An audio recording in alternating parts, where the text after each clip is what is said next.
Arizona Territory, 1875. Anna Stone knelt before the simple headstone, her black mourning dress pooling around her like spilled ink against the parched earth. 3 years had passed, yet she still came every week, unfailing as the desert sun that beat down on her covered head. "I keep my promise, William," she whispered, fingers tracing the engraved letters of her husband's name. "No one will ever take your place."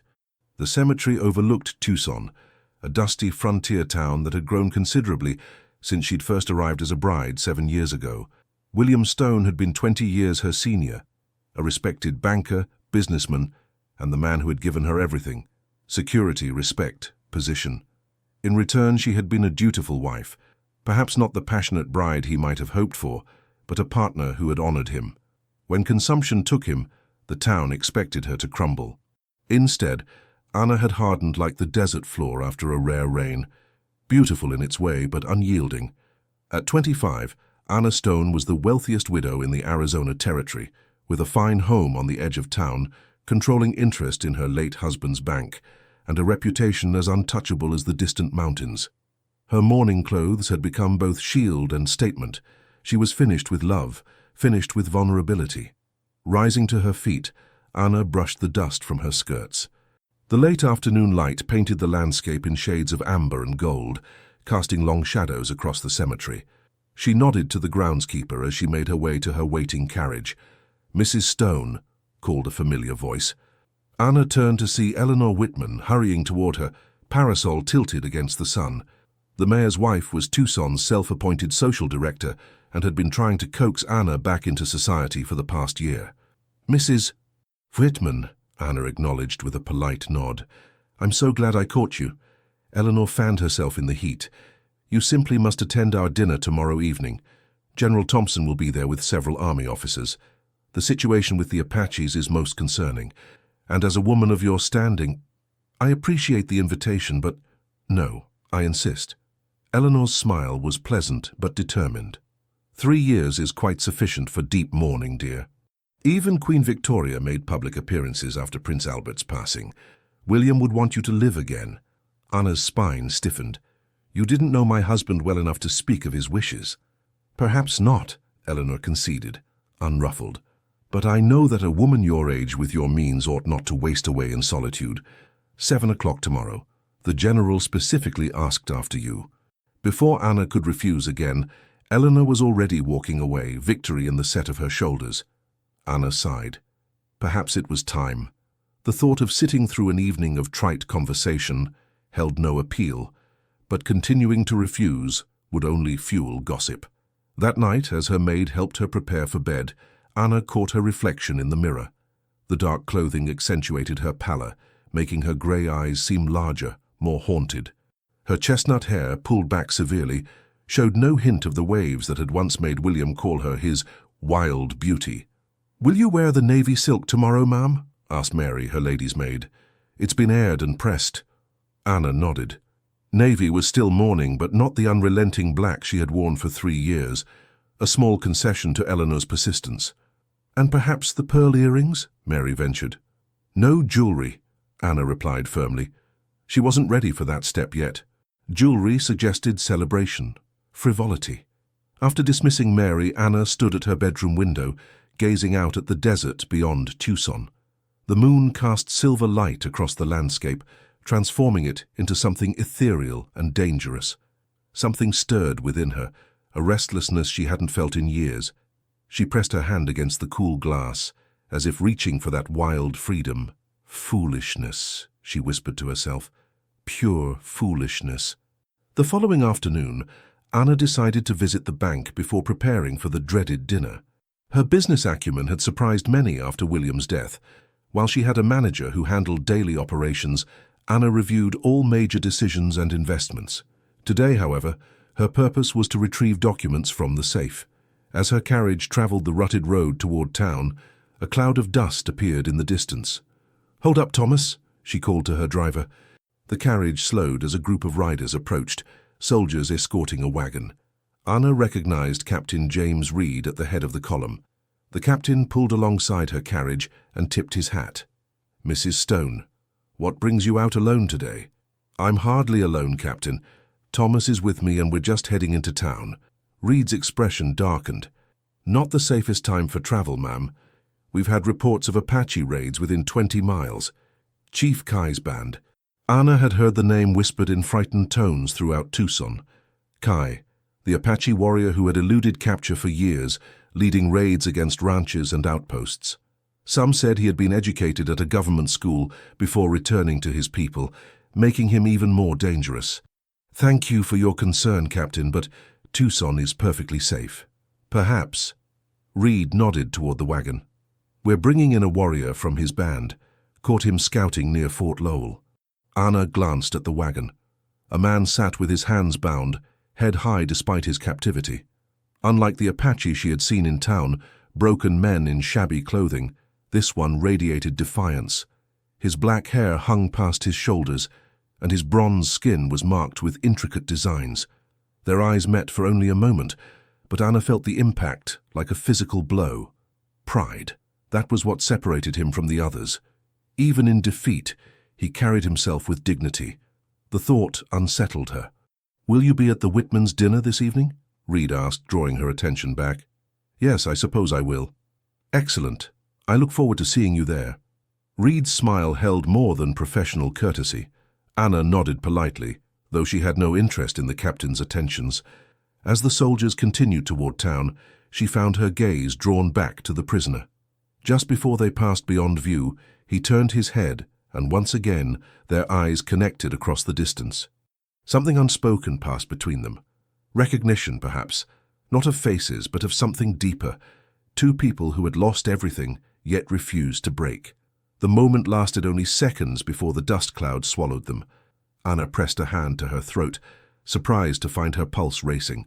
She told herself it was merely the excitement of an unusual encounter, nothing more. Yet as Thomas urged the horses forward again, she couldn't shake the image of those proud, defiant eyes. That evening, the Whitman home buzzed with Tucson's elite. Anna's entrance caused a stir, her navy silk dress marking her first step away from deepest mourning. She nodded to acquaintances, accepting condolences that had grown stale with repetition. Anna, my dear. Eleanor bustled forward, leading a distinguished older man. General Thompson has been most eager to meet you. General Harrison Thompson was in his 60s, with a neatly trimmed white beard and the confident bearing of a man accustomed to command. Mrs. Stone, your reputation precedes you. A woman managing her husband's affairs with such competence is remarkable indeed. Thank you, General, though I find nothing remarkable about protecting one's interests. Spoken like a true frontier woman. He offered his arm. Would you allow me to introduce you to some of my officers? The Apache situation is worsening, and your influence in the territory could be invaluable. As they crossed the room, Anna spotted Captain Reed in conversation with several other officers. He straightened upon seeing her, eyes warming with interest. Ah, Mrs. Stone, he greeted. You remember Lieutenant Collins and Major Davis? We were just discussing today's capture. The Apache scout, Anna said. Not just any scout, Reed replied. Nayati, one of Chief Kai's most trusted warriors. He'll be questioned thoroughly before his execution. Anna's teacup rattled slightly in its saucer. Execution? Without trial? The men exchanged glances. General Thompson cleared his throat. My dear Mrs. Stone, these savages aren't entitled to the same legal processes as civilized men. They're enemies of the United States government. I see. Anna set down her cup. And does executing their scouts help resolve the conflict? It sends a message, Reed stated firmly. Anna thought of the warrior's proud bearing, the dignity that remained despite his bonds. What message exactly? That we fear them so much we won't even honor our own principles of justice? An uncomfortable silence fell over the group. Eleanor Whitman appeared at Anna's elbow, her smile strained. Anna, dear, Mrs. Prescott is simply dying to hear about your new draperies. Anna allowed herself to be led away, aware of the disapproving looks from the officers. She had spoken out of turn, questioning military decisions as a woman. William would have been mortified. Yet she couldn't forget those eyes. Dark, knowing eyes that had seen through her carefully constructed facade in an instant. Eyes that might soon be closed forever. The rest of the evening passed in a blur of meaningless conversation. When Captain Reed approached to escort her to dinner, Anna found herself watching the clock, counting the minutes until she could return home to solitude. "You seem troubled, Mrs. Stone," Reed observed as they took their seats. "I hope our earlier discussion didn't upset you." "Not at all," Anna lied. "I simply find it difficult to reconcile Christian values with summary executions." Reed leaned closer, his voice low. "The Apaches have killed countless settlers, women and children among them. Chief Kai himself led the raid that massacred the Franklin family last month. These aren't men with whom one can reason." Anna nodded, though doubt lingered. Something about the captured warrior haunted her. Not just his pride, but the intelligence in his gaze. There had been no hatred there, only a clear-eyed assessment. He had seen her, truly seen her, in a way no one in Tucson ever had. It was well past midnight when Anna finally returned home. As Mary helped her undress, Anna found herself asking, "What do you know of the Apache prisoner they brought in today?" Mary's hands stilled momentarily. "Only whispers, ma'am. They say he's being held at the fort for questioning before they hang him." "Questioning?" Anna repeated, thinking of the methods such questioning might entail. "Yes, ma'am." Mary carefully hung up the navy dress. "They believe he knows where Chief Kai's band is hiding." Anna stared at her reflection in the mirror, at the proper widow with her hair pinned severely back, the woman who had buried her heart alongside her husband. For the first time in 3 years, she felt something crack in that careful composure. Not grief, but outrage. What was it about that warrior that had disturbed her carefully ordered existence? Was it merely misplaced compassion, or something more unsettling? As she lay in bed that night, sleep eluded her. The warrior's face kept appearing in her mind. Those eyes that had recognized something in her, perhaps the same isolation, the same refusal to surrender that he himself possessed. Anna turned restlessly, watching moonlight create patterns on her bedroom wall. Beyond her window lay the desert, vast and untamed, and somewhere in that wilderness was a people fighting for their very existence, led by a chief named Kai, whose reputation struck fear into the hearts of settlers. Tomorrow, she decided, she would speak to her bank manager about certain legal matters, and perhaps visit the fort, ostensibly to bring comforts to the soldiers, as other society ladies often did. It was merely civic duty, she told herself, nothing more. But even as she finally drifted toward sleep, Anna knew she was lying to herself for the first time since William's death. Change was coming, as inevitable as the desert wind. And somehow, it had begun with a single glance exchanged with a captive warrior. The morning sun had barely risen above the eastern mountains when Anna Stone directed her carriage toward Fort Lowell. She had dressed with care, a dark grey dress, modest but finer than her usual morning attire, with a small basket of provisions as her excuse. Thomas, her driver, had questioned the early hour, but knew better than to argue with his employer. In the 3 years since William's death, Anna had proven herself more stubborn than most men in Tucson. "Wait here," she instructed as they reached the fort's gates. "I shouldn't be long." The sentry eyed her with surprise. "Mrs. Stone, isn't it? What brings you here so early?" Anna smiled pleasantly, offering the rehearsed explanation. "I've brought some small comforts for our brave soldiers. Books, preserves, tobacco. The usual ladies' aid offerings." "Very kind of you, ma'am. I'll have someone escort you to the commandant's office." "Actually," Anna said, her heart beating faster, "I understand there's a prisoner being held. I've brought a Bible as well. Thought perhaps he might benefit from some spiritual guidance before—" She let the sentence hang. The sentry's expression hardened. "The Apache? Begging your pardon, ma'am, but that's no place for a lady. I've seen worse than a prison cell, soldier. My husband died a painful death while I tended him for months. So I'm hardly some delicate flower." The man hesitated, then shrugged. "Wait here, ma'am. I'll see what the captain says." Anna stood straight-backed in the morning sun, mentally rehearsing arguments should Captain Reed refuse. To her surprise, the sentry returned with Lieutenant Collins, who seemed amused by her request. "Mrs. Stone, this is unexpected.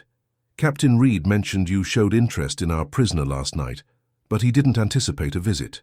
"Is the captain here?" Anna asked, suddenly concerned that Reed might complicate matters. Left at dawn with a patrol, searching for Kai's band, Collins studied her with undisguised curiosity. "You understand this man is responsible for American deaths? He's not some missionary's convert." I understand he's a man facing death without trial, Anna replied evenly. Christian charity doesn't discriminate, Lieutenant. Collins chuckled. As you wish, ma'am, though I doubt he'll appreciate your gesture. 5 minutes, no more, and I'll be present the entire time. He led her across the parade ground to a small adobe building used for storage and, apparently, holding prisoners. Inside, the air was stifling despite the early hour. A single cell had been fashioned at the back, with iron bars across the front. The warrior sat cross-legged on the dirt floor, his back straight despite the chains that bound his wrists. His eyes opened as they approached, immediately locking onto Anna's. "Look alive, Nayati," Collins called mockingly. "You have a visitor. The good widow stone has come to save your soul." The prisoner said nothing, his gaze unwavering as it held Anna's. There was no surprise in his expression, as though he had expected her. 5 minutes, Collins reminded her, leaning against the wall with his arms crossed. Anna approached the cell, willing her hands not to tremble. Up close she could see that the warrior, Nayati they called him, had been beaten. A bruise darkened one cheekbone, and dried blood caked the corner of his mouth. "I've brought water," she said, removing a canteen from her basket. "And some food." When he didn't respond, she added, "Do you speak English?" A flicker of something, amusement perhaps, crossed his features. When he spoke, his English was perfect, with only the slightest accent. "I speak English, Spanish, and 3 Apache dialects, Mrs. Stone. The question is whether you have anything worth saying." Collins straightened, hand moving to his pistol. "Watch your tongue, savage." Anna raised a hand. "It's a fair question, Lieutenant." She turned back to the prisoner. "I don't know what's worth saying to a man in your position.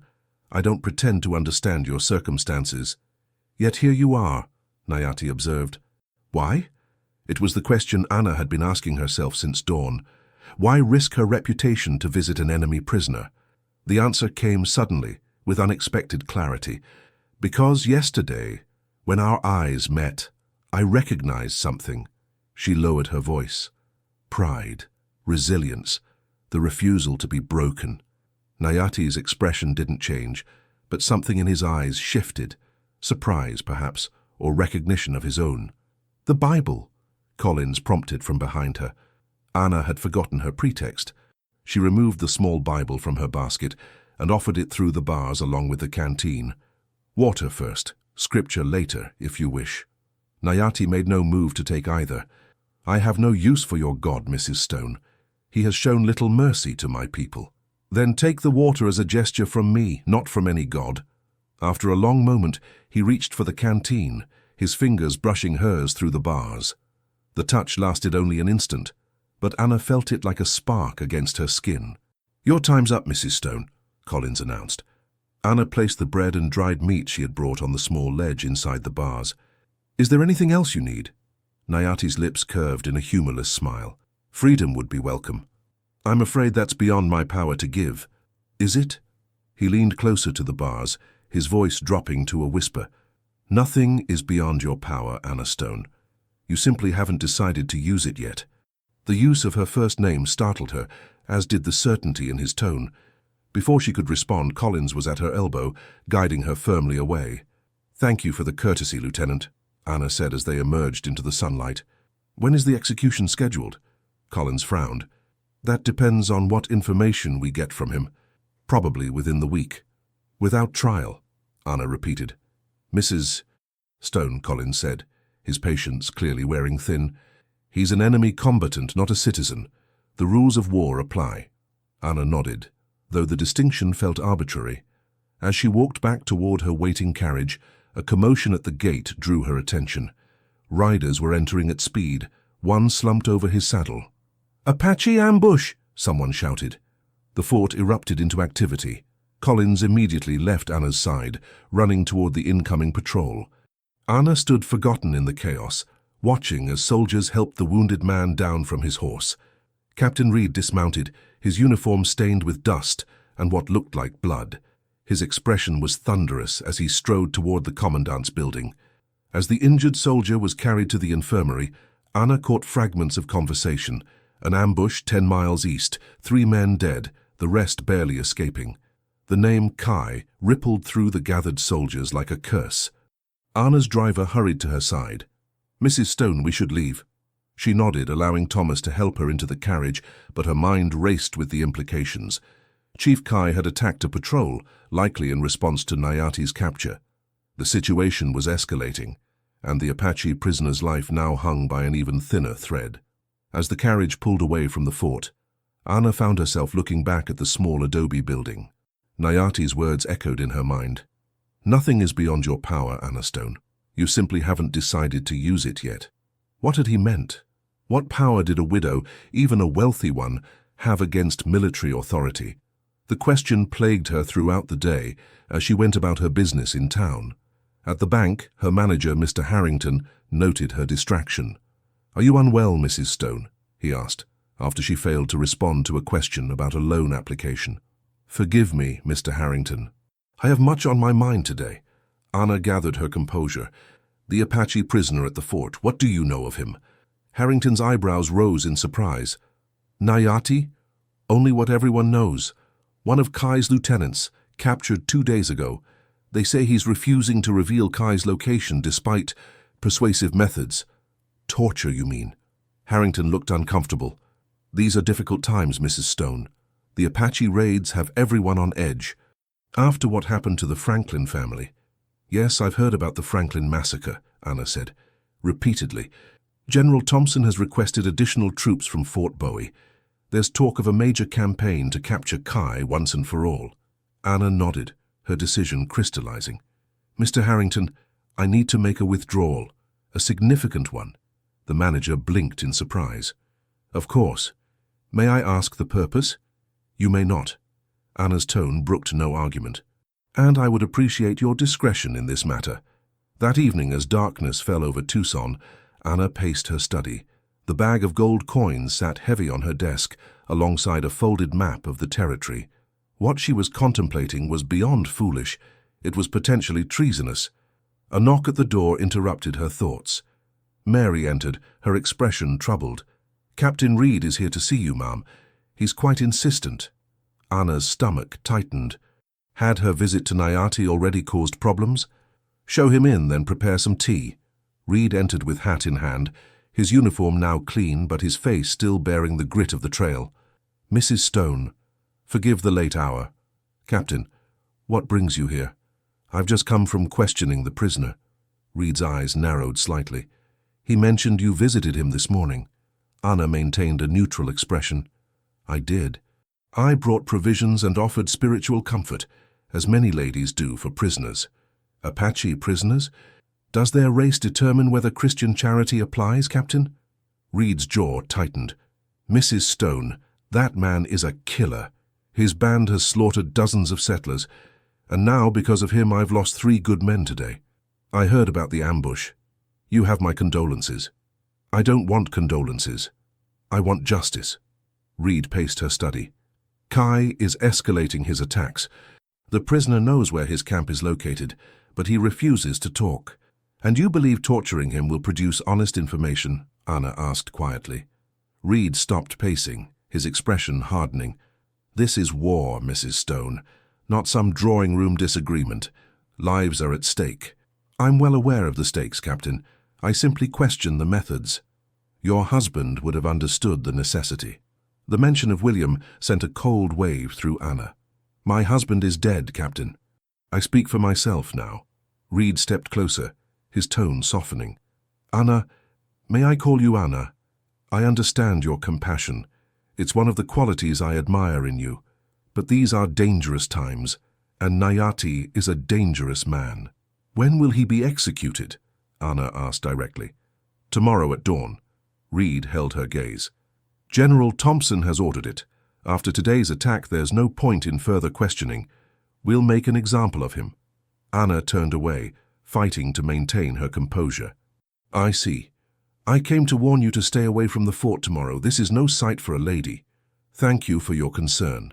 Reed reached for her hand, his touch lingering.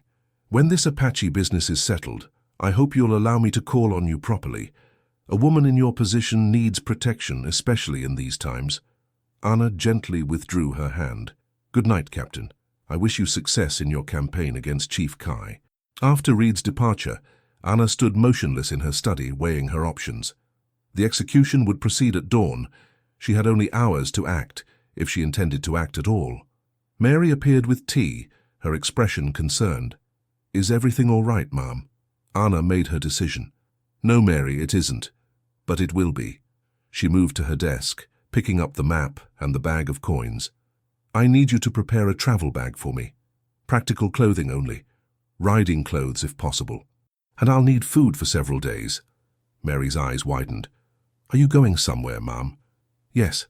Anna met her maid's gaze steadily. "And what I'm about to do, I do alone. You know nothing of it, understand? If anyone asks, I retired with a headache and gave instructions not to be disturbed until morning." "Mrs. Stone, Anna, you're frightening me." "Good. You should be frightened. I'm terrified myself." Anna smiled grimly. "Now go.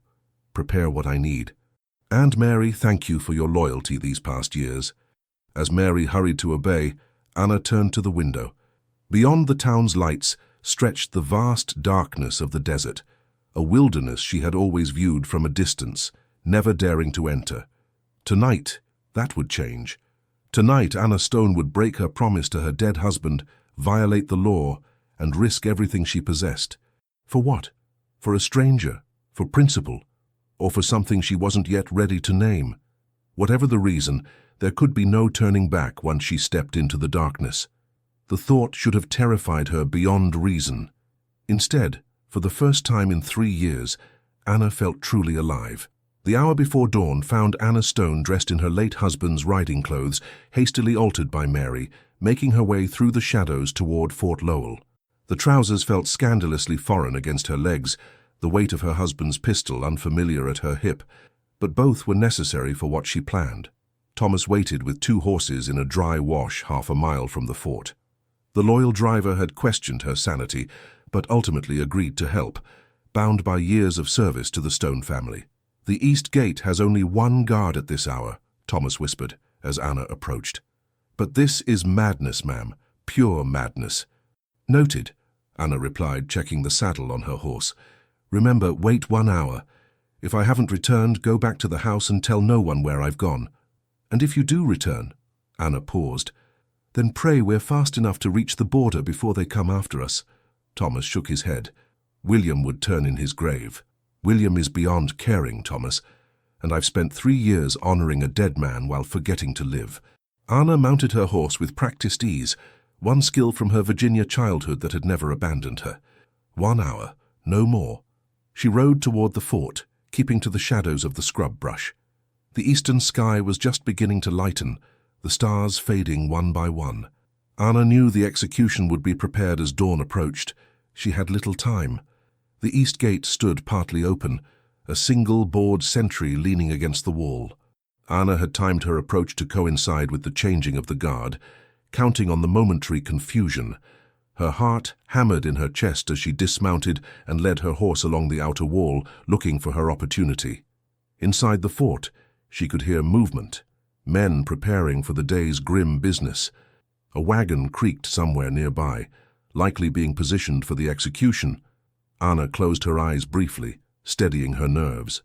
When a second soldier appeared, calling to the sentry, Anna slipped through the gate, keeping her head down, the wide-brimmed hat shadowing her face. She led her horse directly toward the adobe storage building where Nayati was held, moving with purpose to avoid suspicion. The single guard outside the prison dozed at his post. Anna approached quietly, her husband's pistol now in her hand. "Soldier," she said softly. The man jerked awake, his hand moving to his weapon before registering the fine horse and seemingly respectable rider. "Sir, this area is restricted." Anna raised the pistol. "I have no desire to harm you, but I will if necessary." The guard's eyes widened as he recognized her. "Mrs. Stone, what in heaven's name? The keys, please, and your sidearm. You can't be serious." The guard looked around for help, but the pre-dawn activities were concentrated at the gallows being prepared across the parade ground. "I've never been more serious in my life." Anna cocked the pistol. "The keys. Now." Something in her expression convinced him. Slowly, the guard removed the ring of keys from his belt and handed them over, along with his pistol. "Inside," Anna ordered. "Hands where I can see them." Once inside the stifling building, Anna moved quickly to Nayati's cell. The Apache warrior was awake, sitting cross-legged on the floor despite the chains binding his wrists and ankles. He showed no surprise at her appearance. "I wondered if you would come," he said simply. "Stand back from the door," Anna instructed, finding the right key with trembling fingers. As the cell door swung open, she entered cautiously, keeping the pistol trained on him more from nervousness than actual fear. "I can't free you from the chains here," she explained. "We need to move quickly. They're preparing the gallows." Nayati rose gracefully despite his bonds. "Why are you doing this?" The question caught her off guard. "I don't know," she admitted. "Perhaps because it's wrong to execute a man without trial. Perhaps because I'm tired of watching this territory destroy itself with hatred." A hint of a smile touched Nayati's lips. "Or perhaps because you recognize something in me that you've lost in yourself." Anna didn't answer. Instead, she turned to the guard, who watched the exchange with wide eyes. "I'm sorry for this," she told him sincerely. Using the rope she'd brought, she bound and gagged the man, leaving him propped against the wall. "Someone will find you when they come for the prisoner."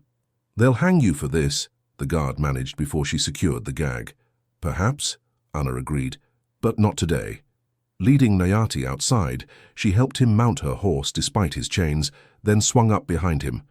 The arrangement was awkward and improper beyond imagining, but propriety had been abandoned the moment she'd decided on this course. "Head down," she whispered, urging the horse toward the gate at a walk, still hoping to avoid attention. They had almost reached the exit when a shout went up from across the parade ground. "The prisoner! Stop them!" Anna abandoned caution, digging her heels into the horse's flanks. The animal leapt forward, nearly unseating them both as it galloped through the gate and into the open desert beyond. Gunshots rang out behind them, but distance and the uncertain light made accuracy impossible. Anna bent low over the horse's neck, feeling Nayati do the same in front of her, his bound hands gripping the saddle horn. They rode hard toward the dry wash where Thomas waited. The driver's expression reflected disbelief as they approached, but he asked no questions, simply helping Nayati transfer to the second horse. "The border is 2 days' ride south," Anna told Thomas. "Return to town. If anyone asks, I forced you to help at gunpoint." Thomas shook his head.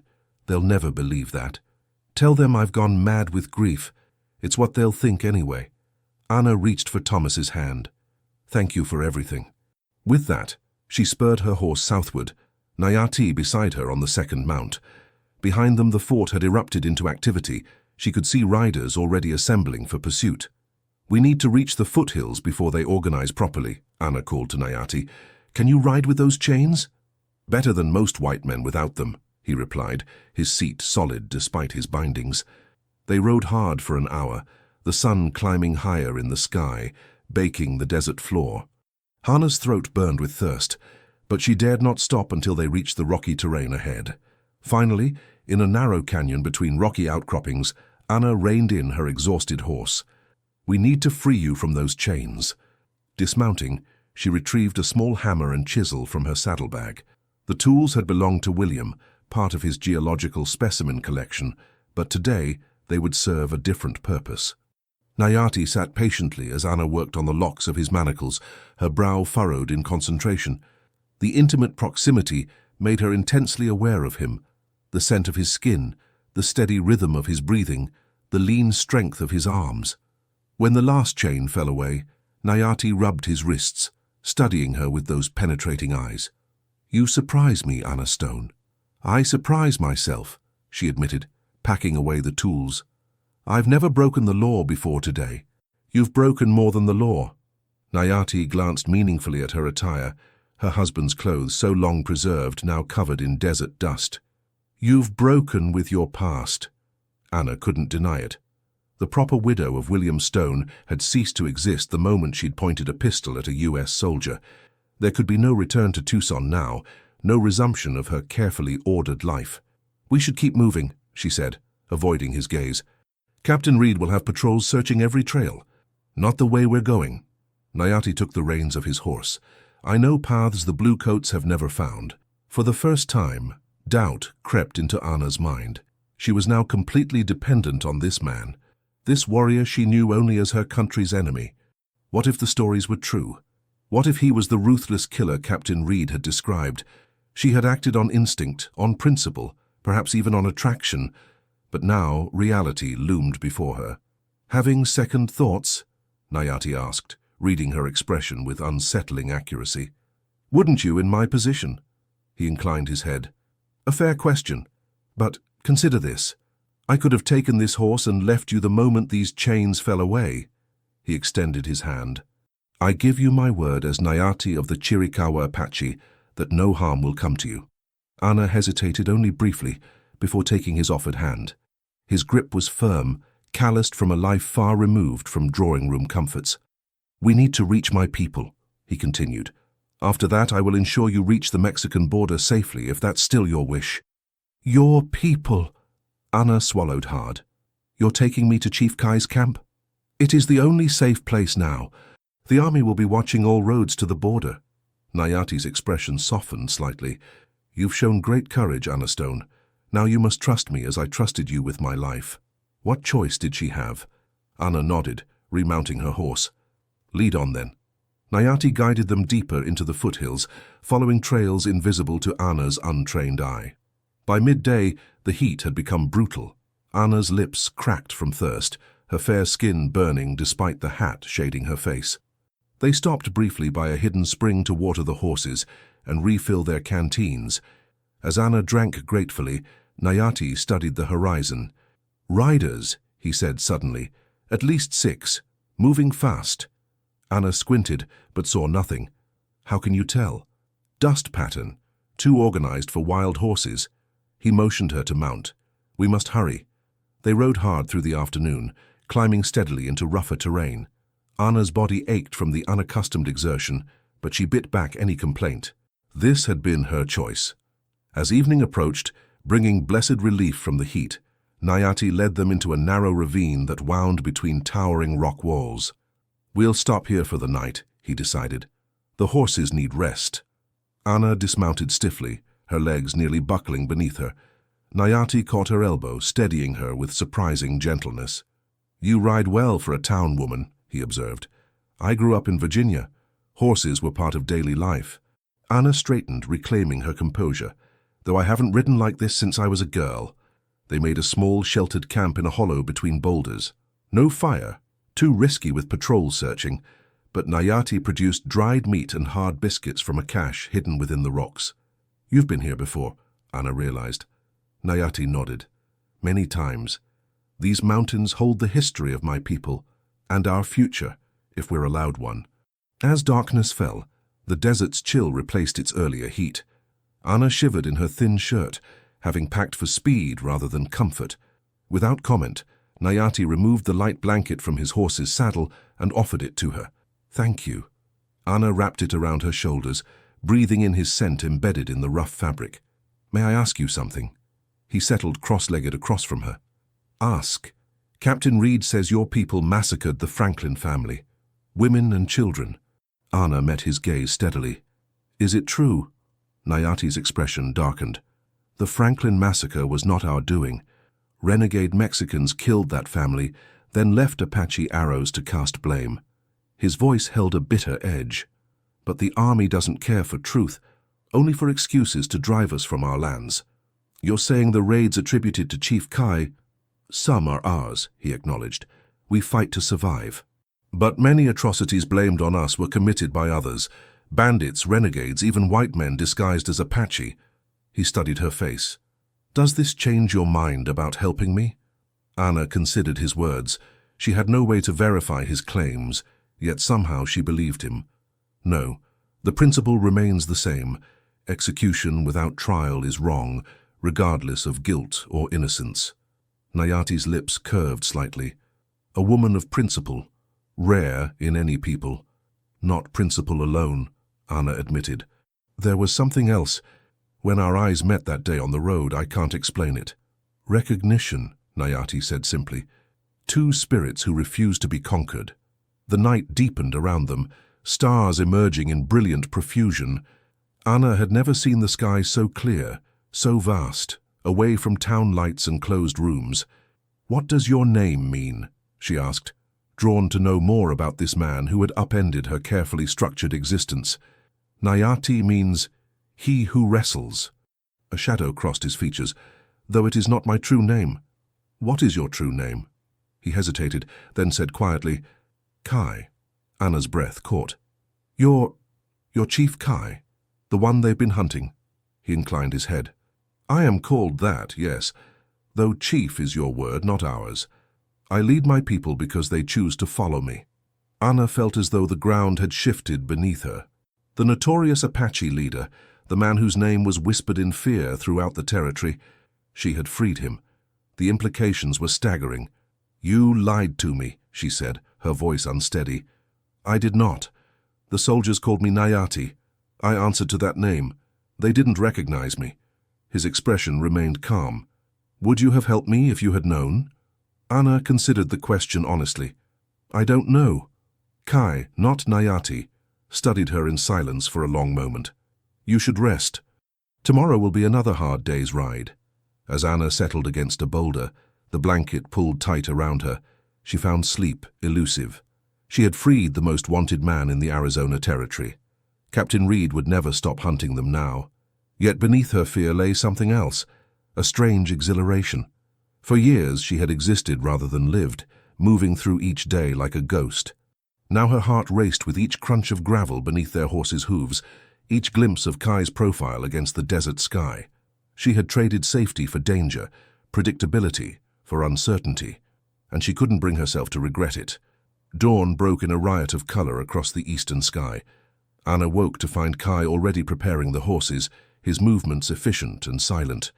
How far to your people? She asked, folding the blanket. We'll reach them by nightfall if we ride hard.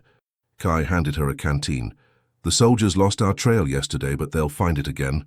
Reed is a skilled tracker. The mention of the captain sent a chill through Anna.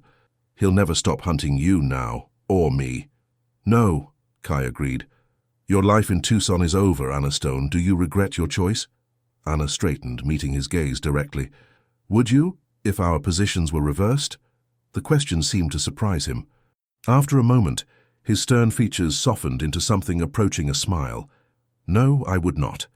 They rode through terrain that grew increasingly rugged, the horses picking their way carefully along narrow trails that clung to steep hillsides. By midday, they had climbed high enough that Anna could look back to see the vast expanse of desert stretching toward Tucson, now hidden beyond the horizon. It's beautiful, she murmured, seeing the landscape with new eyes. What had once seemed barren now revealed its stark majesty. The play of light and shadow across stone formations, the unexpected green of desert plants, the vastness of sky meeting earth. This is holy land, Kai told her, following her gaze. The spirits of my ancestors dwell in these mountains. Yet your government would drive us into reservation lands far from here, barren places where nothing grows. I didn't know, Anna said simply. Few of your people care to know. There was no accusation in his tone, merely statement of fact. They see only land to be claimed, minerals to be mined, cattle to be grazed. And what do you see when you look at my people? Anna asked. Kai considered the question. I see a great storm that sweeps across the land, changing everything in its path. Some of us will survive this storm by bending like the willow. Others will break. Which are you? His eyes met hers, dark and unfathomable. I have not yet decided. In the late afternoon, as shadows lengthened across the mountainside, Kai suddenly raised his hand, signaling a halt. Before Anna could question him, a bird call sounded from the rocks above, then another, answered by Kai with a similar call. 3 Apache warriors materialized from the landscape, armed with rifles far newer than any Anna had seen at the fort. They regarded her with open suspicion, speaking rapidly to Kai in their language. Anna sat straight in her saddle, refusing to show fear despite her racing heart. These men had every reason to hate her kind, yet she had committed herself to this path. After a brief exchange, Kai turned to her. We're being escorted to the camp. Stay close to me. The hidden encampment lay in a sheltered valley, invisible until they were nearly upon it. Anna counted perhaps 30 lodges, wickiups, Kai called them, constructed of branches and brush. Women moved about preparing evening meals. Children played under watchful eyes. Old men sat in the shade conversing. Their arrival caused an immediate stir. Everyone stopped to watch as Kai led Anna through the camp, whispers following in their wake. "They're afraid of me," Anna observed quietly.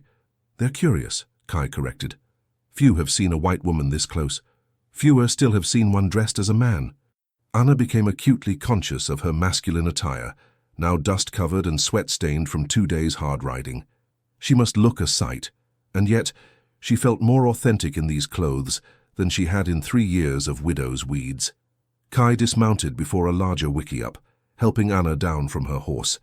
His hand lingered at her waist a moment longer than necessary, the contact sending an unexpected warmth through her despite her exhaustion.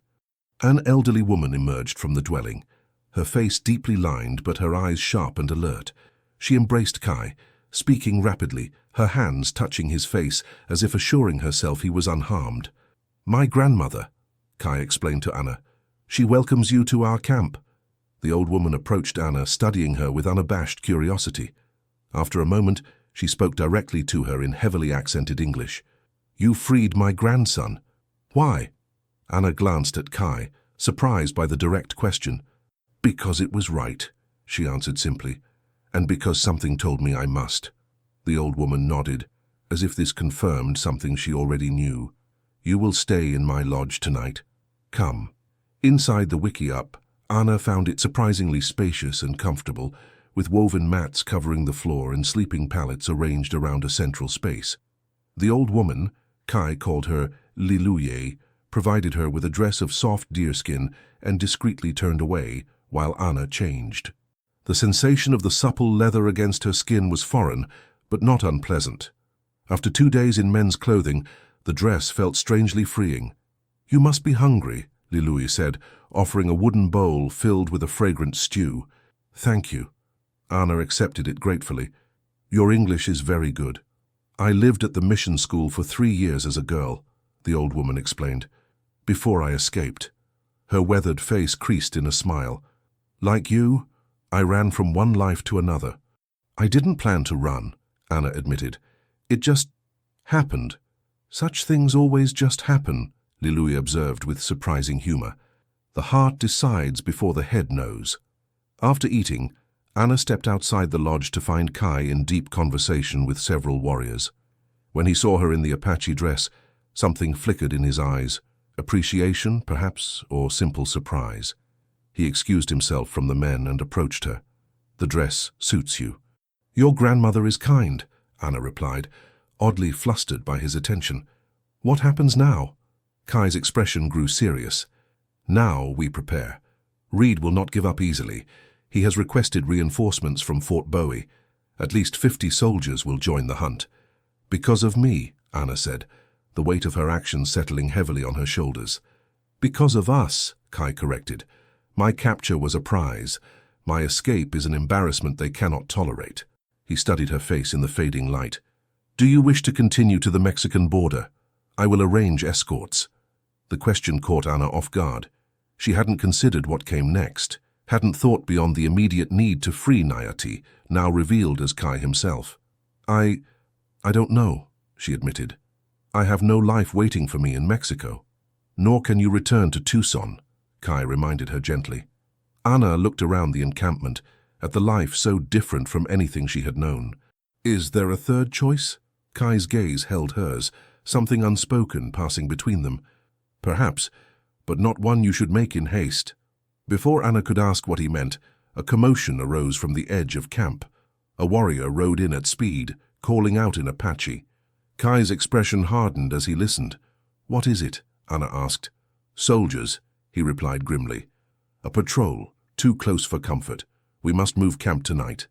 The encampment transformed with practiced efficiency. Women dismantling wickiups while men gathered horses and supplies. Children helped without complaint, understanding the gravity of the situation. "Can I help?" Anna asked, feeling useless amid the activity.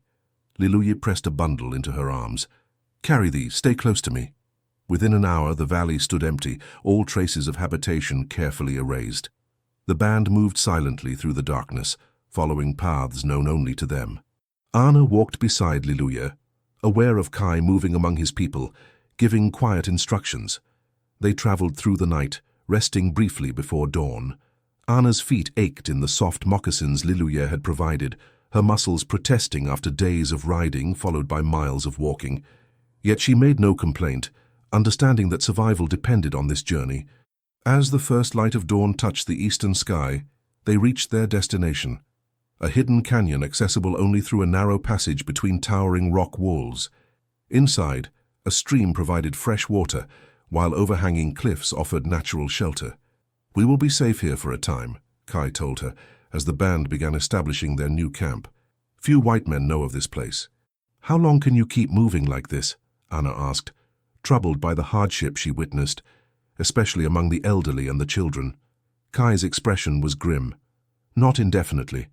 The reservations press in from all sides. Game grows scarce. The old ways are dying." He looked at her directly. "You've seen how we live, Anna Stone. We are not the savages your newspapers describe." "No," she agreed softly. "You're not."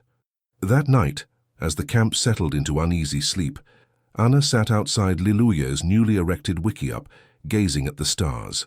Her old life seemed impossibly distant now, like a story she had read rather than lived.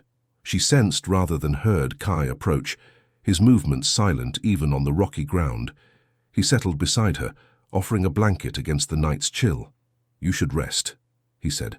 "Tomorrow will bring its own challenges." "I keep thinking about choices," Anna replied. 3 days ago I was a respectable widow arranging bank loans. Now I'm a fugitive living among Apache. Do you regret it?"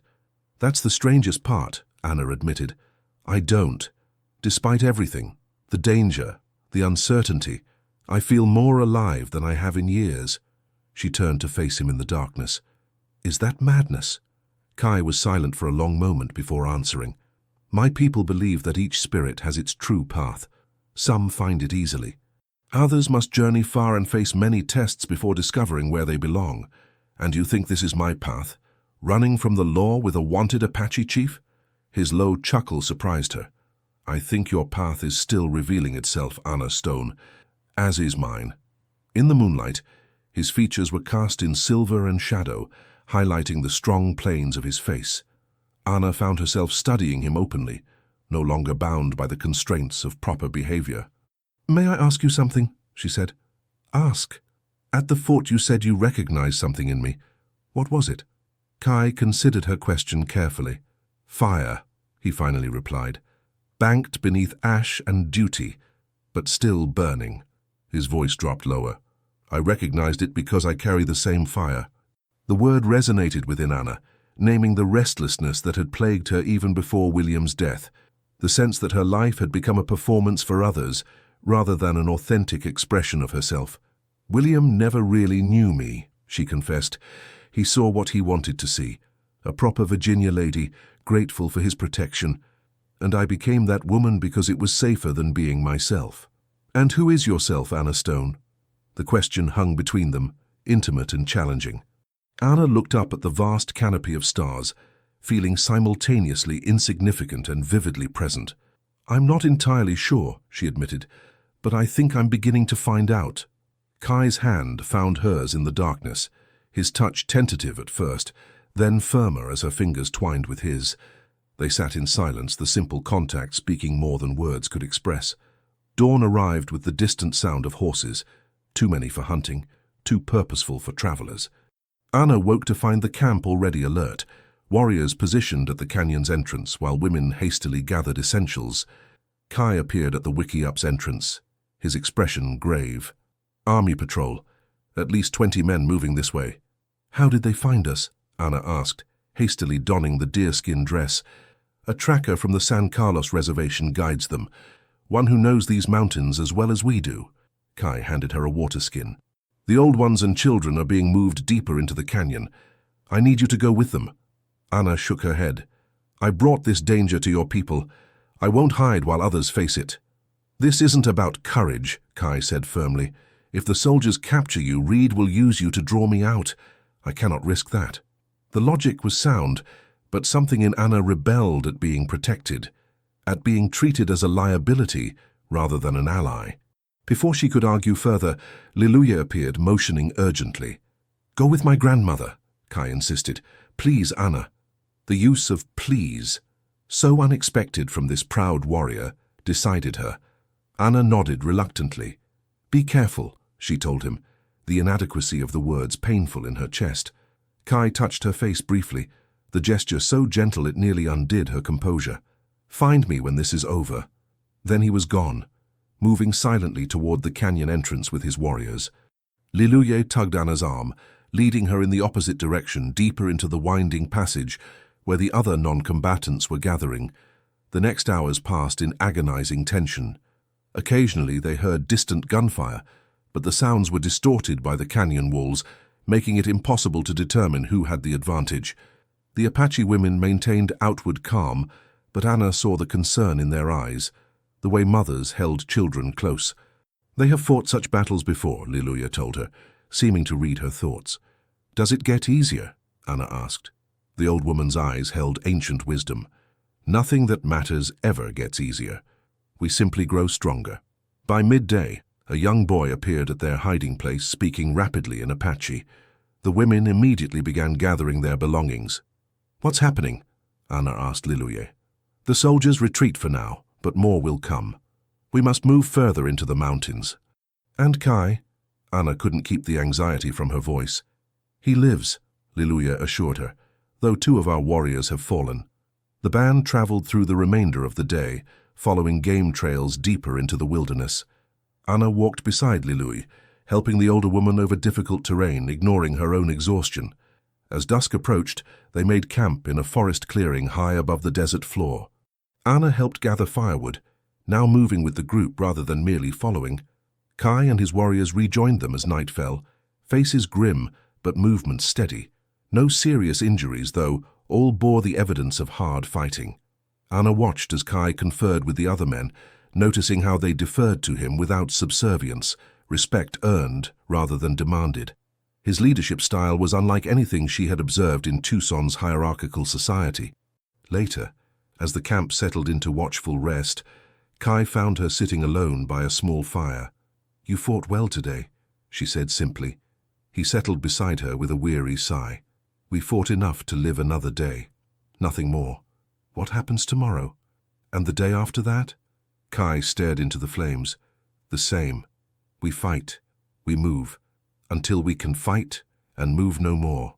The bleakness in his voice stirred something protective in Anna. Without thinking, she reached for his hand, surprised when he allowed the contact. "There must be another way," she insisted. "Someplace your people can live in peace." "The reservation." Kai's laugh held no humor. "Crowded camps where we depend on government rations that never arrive.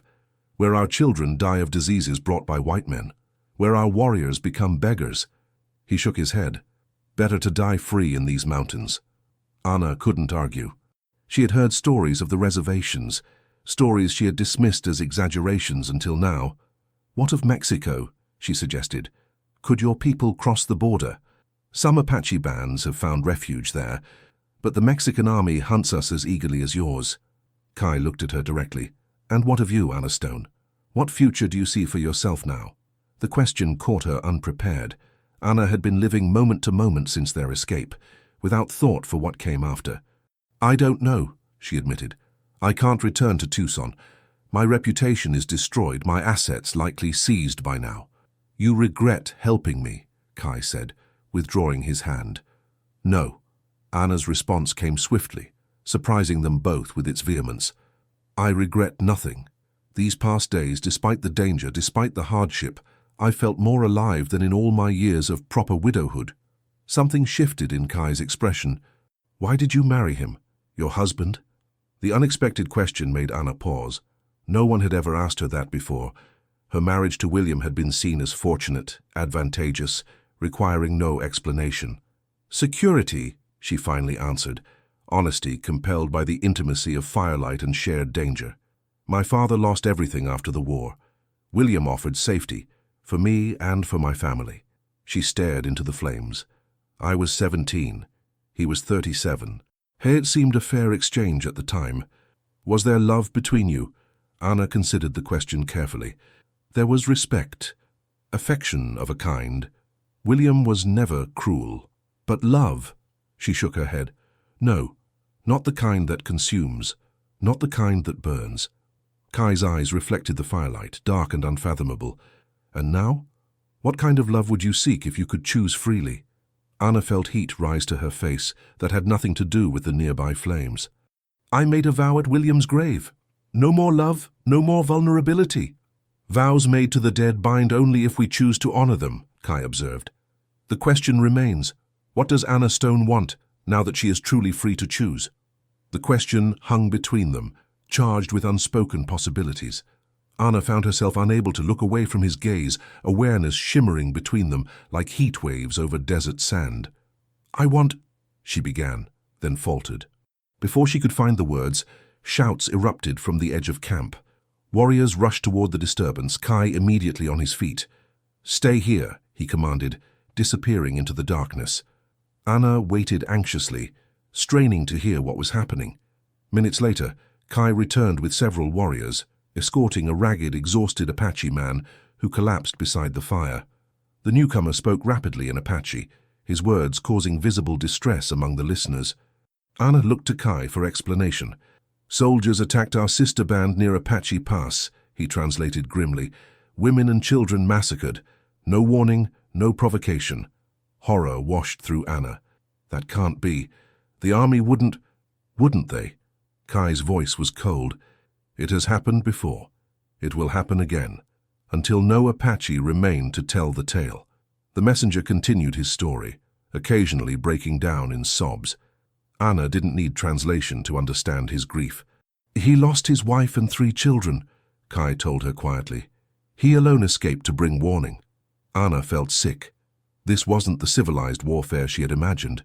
This was extermination, and her own people were responsible. I'm sorry, she whispered, the words hopelessly inadequate. Kai didn't respond, his attention focused on the growing crowd of his people gathering to hear the news. Anna watched their faces transform from shock to grief to rage. Women wailed in mourning, while men spoke in increasingly heated tones. When Kai finally addressed them, his voice carried authority that quieted even the most agitated. Anna couldn't understand his words, but she recognized his cadence, not inflaming their anger but channeling it, providing direction amid chaos.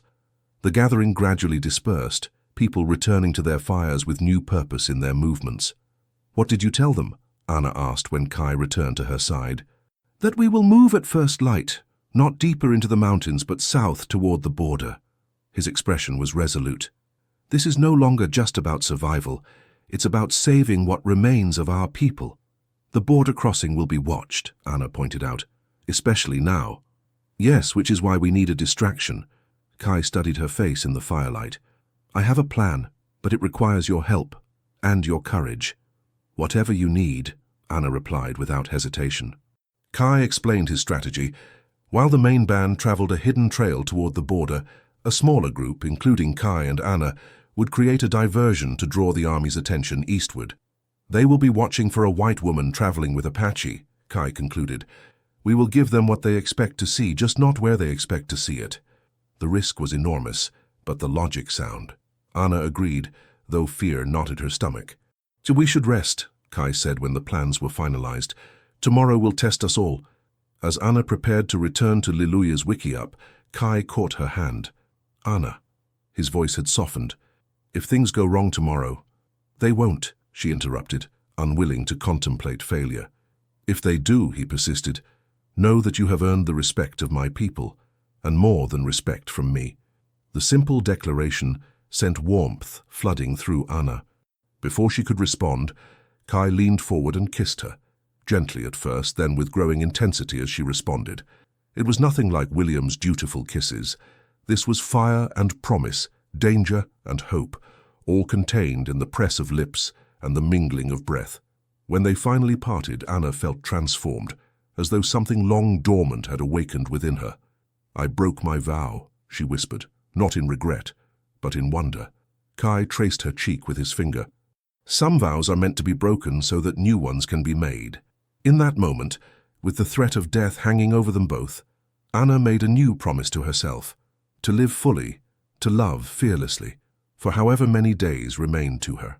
Dawn arrived clear and cold. The camp dismantled with practiced efficiency, everyone understanding the gravity of their situation. Anna dressed in her original riding clothes, now mended by Liluye.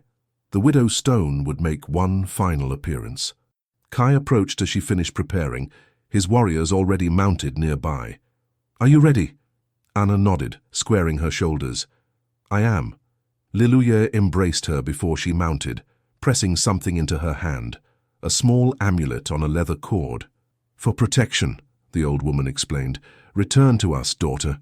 The word daughter brought unexpected tears to Anna's eyes. She slipped the cord around her neck, tucking the amulet beneath her shirt. "I will," she promised. The main band departed first, moving south through hidden valleys while Kai's smaller group headed east, deliberately leaving signs for trackers to follow. Anna rode beside Kai, 6 warriors ranging around them as they traveled through increasingly open terrain. By midday they had reached the foothills overlooking a broad desert plain. Kai raised his hand, signaling a halt. "Dust to the north," he announced. "Cavalry patrol." Anna squinted against the sunlight. "How many?" "At least 15, possibly more." Kai's expression was calculating. "We've been seen. Now we run, but not too quickly." The next hours became a carefully orchestrated chase. Kai led them on a winding path, staying just ahead of the pursuing soldiers, drawing them further eastward, away from the main band's southern route. By late afternoon, however, the situation had grown more precarious. 2 additional patrols had joined the pursuit, their numbers now overwhelming. Kai's small group found themselves pushed toward a box canyon with limited escape routes. "This isn't working," Anna said, as they paused briefly to water the horses. "They're herding us, not following." Kai nodded grimly. "Captain Reed leads them. He knows these mountains better than I expected." The sound of approaching horses decided them. They rode hard for the canyon's entrance, hoping to reach the narrow trail that wound up its eastern wall. But as they rounded the final bend, Anna's heart sank. Soldiers blocked the path ahead. They had been outflanked. Kai signaled his warriors to spread out, creating a defensive line. "When I give the word," he told Anna, "ride for that ravine to the south. It may still be clear." "I won't leave you," Anna protested. "This isn't about us anymore," Kai replied fiercely. "It's about my people reaching the border. If we're both captured, Reed wins completely. If one of us escapes, there's still hope." Before Anna could argue further, gunfire erupted from the ridge above them. 2 of Kai's warriors fell immediately, the others returning fire while seeking cover among the rocks. "Go!" Kai shouted, pushing Anna's horse toward the ravine. "Now!"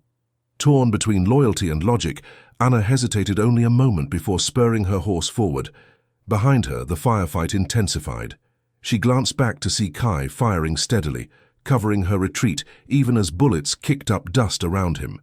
Anna had nearly reached the ravine's entrance when a searing pain tore through her upper arm. The impact nearly unseated her, but she clung to her horse, pushing forward into the narrow passage. The wound burned like fire, blood soaking her sleeve as she urged her mount deeper into the ravine.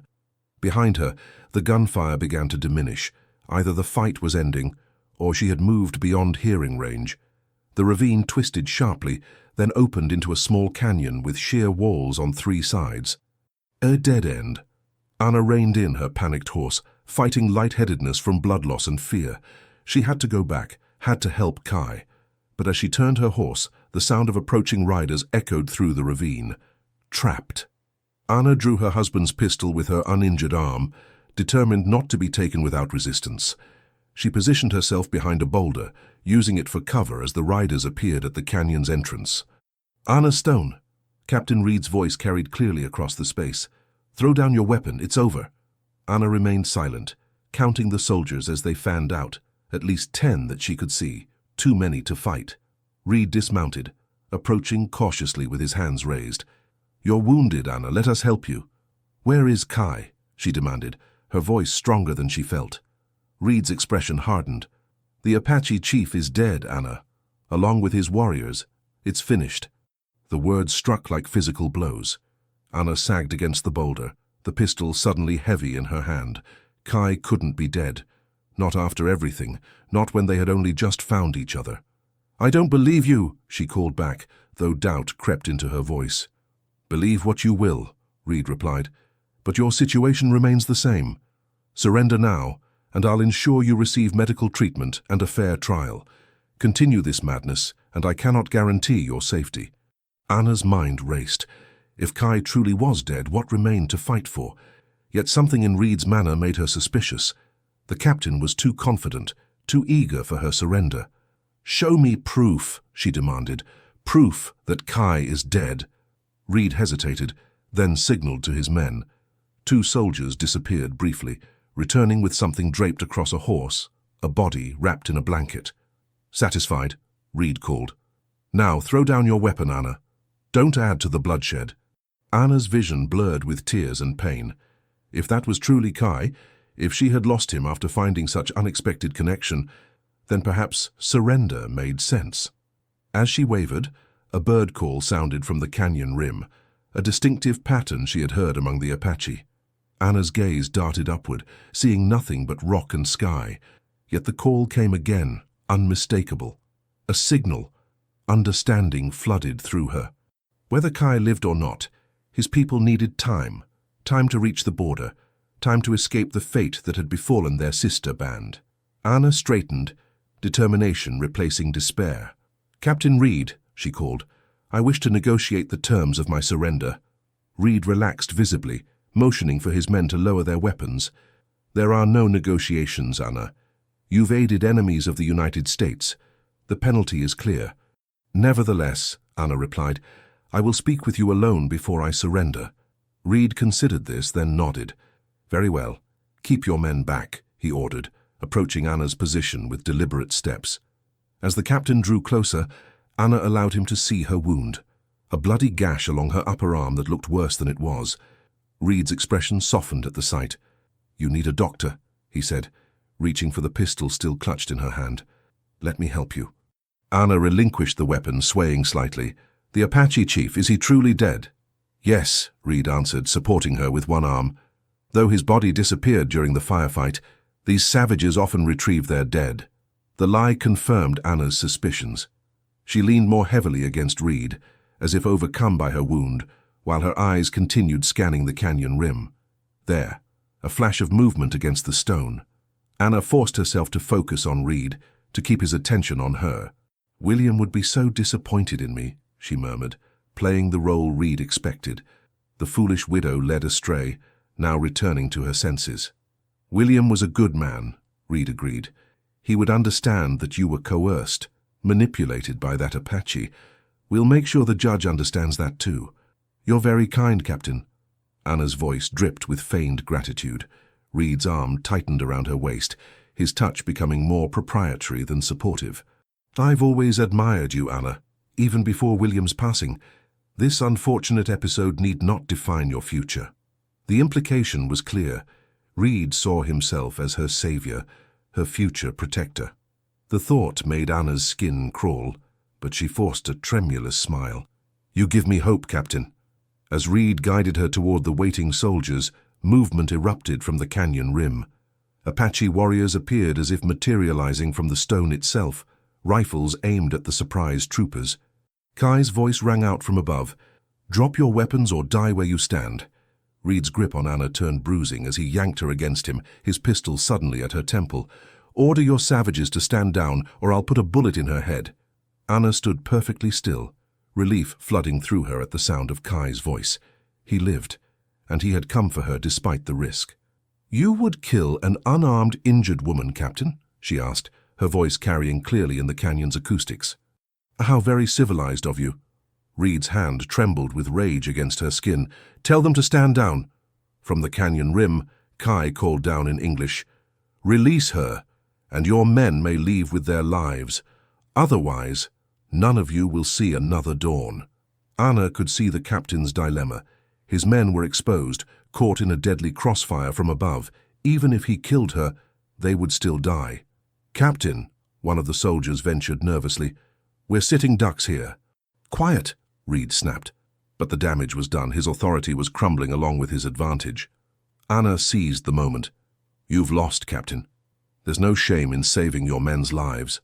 For a terrible moment, she felt Reed's finger tighten on the trigger, felt his desperate rage as his prize slipped away. Then, with a curse, he shoved her roughly to the ground. "Lower your weapons," he ordered his men, his voice tight with suppressed fury. As the soldiers complied, Apache warriors descended into the canyon with swift, sure movements. Kai among them, his face streaked with battle paint but very much alive. The soldiers were efficiently disarmed, their horses and weapons confiscated. Throughout the process, Reed stood rigid with hatred, his eyes never leaving Anna as she was helped to her feet by one of Kai's men. "This isn't finished, Mrs. Stone," Reed said, his voice low and venomous. "Traitors and Indian lovers hang in this territory." Before Anna could respond, Kai approached, his expression coldly furious as he noted her wounded arm. "You are fortunate I value this woman's opinion, Captain," he said quietly. "She believes in justice rather than revenge. Remember that when you walk away from here alive." Kai turned to Anna, his hard expression softening as he examined her injury. "Can you ride?" She nodded, suddenly dizzy with relief and blood loss. "You came back for me." "Always," he said simply, the word a promise more binding than any vow. The soldiers were left afoot, their weapons disabled and scattered across miles of terrain. By the time they returned to the fort, Kai assured Anna the main band would have crossed safely into Mexico. Anna rode double with Kai, her wounded arm bandaged and held securely against his chest as they traveled. The pain faded beneath the greater certainty of his presence. Solid, alive, unwavering. They rode through the night, pushing southeast toward the border. By dawn they had crossed into Mexico, the international line marked only by a shift in the landscape that few would notice. In a sheltered valley, not far from the border, they found what they sought.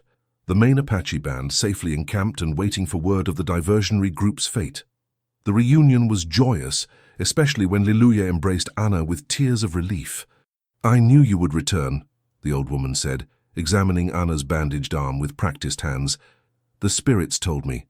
That night, as Anna rested in Liluya's wickiup, her wound properly cleaned and dressed, Kai came to her. He sat beside her sleeping mat, his expression uncharacteristically uncertain. "You could have died today," he said without preamble. "So could you," Anna replied.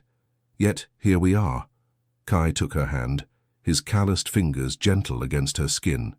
"The question remains, where do we go from here? My people will move further south, away from the border. There are Apache bands in the Sierra Madre who have maintained their freedom." "A hard life," Anna observed. "Yes, harder than anything you've known." Kai's gaze held hers steadily. "You could still return to your world, Anna Stone, with evidence that you were taken against your will, with the right lawyer." "No." Anna's response was immediate and firm. "That world is closed to me now. And even if it weren't," she reached up to touch his face, tracing the strong line of his jaw. "I have no desire to return to a life half-lived." "What do you desire?" Kai asked, echoing their conversation from nights before. This time, Anna had her answer ready. "You. This. A life of truth rather than appearance, freedom rather than safety." She smiled slightly. "Though I won't object if safety occasionally accompanies freedom." Kai's laugh was low and warm. "I make no promises about safety. But truth?" He leaned closer, his breath mingling with hers. "Truth I can offer in abundance." Their kiss deepened, igniting the fire that had sparked between them from that first meeting on the dusty road. Anna's wounded arm was forgotten as she pulled him closer, breaking the final threads that bound her to her old life. Later, as they lay entwined beneath starlight, Kai spoke of the future, of the hidden valleys deep in the Sierra Madre, where they could build a new life, of the skills Anna would need to learn, of the challenges they would face together. Anna listened, not with fear, but with anticipation. The path ahead was uncertain, dangerous, but it was a path they would walk side by side, neither following nor leading, but moving in harmony. "I made a promise at William's grave," she said softly. "Never to love again, never to be vulnerable again." Kai propped himself on one elbow, studying her face in the moonlight.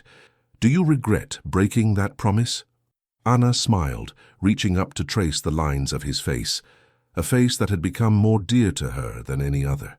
"How can I regret the promise that freed me?" she whispered. William belonged to another life, a life where Anna Stone was a proper widow, a respectable woman who never rode into the desert with an Apache warrior. She pressed her palm against Kai's chest, feeling his heart beat steady and strong beneath her touch. That woman died the moment our eyes met on the road to Tucson. What remains is simply me. Kai covered her hand with his own. And who is this Anna who has journeyed so far from home? A woman who chooses her own path, she replied. A woman who has found that love isn't weakness, but strength. A woman who has stopped mourning what was lost and begun celebrating what has been found. Kai's smile, rare and transformative, illuminated his face. Then we are well matched, you and I, for I too have found something I thought lost forever. And what is that? Anna asked. Hope, he said simply. Hope for my people. Hope for myself. He brushed his lips against hers. Hope for us. In the days that followed, the band traveled deeper into Mexico, eventually reaching the remote mountains where other Apache groups had established hidden strongholds beyond the reach of both American and Mexican armies. Anna adapted to her new life with determination and occasional humor. She learned to erect a wickiup, to gather desert plants for food and medicine, to move silently through forest and canyon. Liluye became her patient teacher, while other women gradually accepted the white woman who had risked everything for their chief. Kai's status among the combined Apache bands grew as word spread of his daring escape and the successful border crossing. Leaders from other groups sought his counsel, impressed by his ability to outwit the American army and by the fierce loyalty he inspired. 6 months after crossing the border, Anna and Kai were formally joined according to Apache tradition, their union celebrated with feasting and dancing that lasted through the night. Anna wore a dress Liluye had made for the occasion, deerskin adorned with intricate beadwork that told the story of their meeting and escape. As they stood together before the assembled bands, Kai spoke in both Apache and English, honoring both their traditions. 2 streams have joined to form one river, he declared, his hand holding Anna's. 2 fires have merged to create one flame. What was begun in danger now continues in strength. Anna, no longer the proper widow, but a woman transformed by love and courage, responded with equal conviction. I once made a promise never to love again, she said, her voice carrying clearly in the evening air. Today I make a new promise, to love without fear, to live without regret, to walk beside you through whatever path lies ahead. Around them, the mountains stood eternal witness to their vows, not the mountains of Arizona that had first sheltered them, but new peaks, new valleys, new beginnings stretching toward the horizon. Later that night, as they stood alone beneath the vast canopy of stars, Anna leaned against Kai's solid strength, marveling at the journey that had brought them to this moment. Do you ever wonder, she asked, what would have happened if our paths had never crossed that day on the road to Tucson? Kai considered the question with characteristic thoughtfulness. The Apache believed that some souls are bound to meet, regardless of the world's barriers. If not that day, then another. If not in that life, then the next. So we were inevitable, Anna mused, smiling. As inevitable as the sunrise, Kai agreed, drawing her closer. As unstoppable as the spring after winter, as certain as the heart's recognition of its missing half. Anna turned in his arms, facing the man who had awakened her from years of emotional slumber. In his eyes, she saw not just passion, but understanding, the recognition of a fellow spirit who had journeyed through loss to find unexpected joy. I mourned my husband. I buried my heart. I promised never to love again, she whispered against his lips. And then one look from you set everything on fire. Kai's answering kiss sealed their union, not the first and far from the last, but perfect in its moment, a flame that would warm them through whatever challenges lay ahead. In the years that followed, Anna Stone, once the respectable widow of Tucson, became a legend among both Apache and border settlers. Stories spread of the white woman who rode with Chief Kai, who had chosen love over safety, truth over propriety, the uncertain path over the well-traveled road. Some called her traitor, others romantic fool. But those who knew her truly knew the woman behind the legend, understood that she had simply found the courage to follow her heart's truest calling. And in doing so, she had not only broken a promise made in grief, but fulfilled a greater one, the promise of a life fully lived, a heart fully engaged, a love that transcended the boundaries of race and culture to forge something rare and precious in a world too often divided by hatred and fear. For Anna and Kai, it was enough. More than enough. It was everything. The end. Dear listener, in the stillness after our story ends, I invite you to linger with me for just a moment more. Anna's journey from widow to warrior reminds us that it's never too late to rewrite our own stories. At 25, she believed her life's path was set in stone, defined by loss, duty, and promises made in grief. Yet one unexpected encounter changed everything. Many of us, especially as we journey through our 60s and beyond, may feel that our most vibrant chapters are behind us. Society often reinforces this notion, suggesting that adventure, passion, and transformation belong to the young. But Anna's story whispers a deeper truth.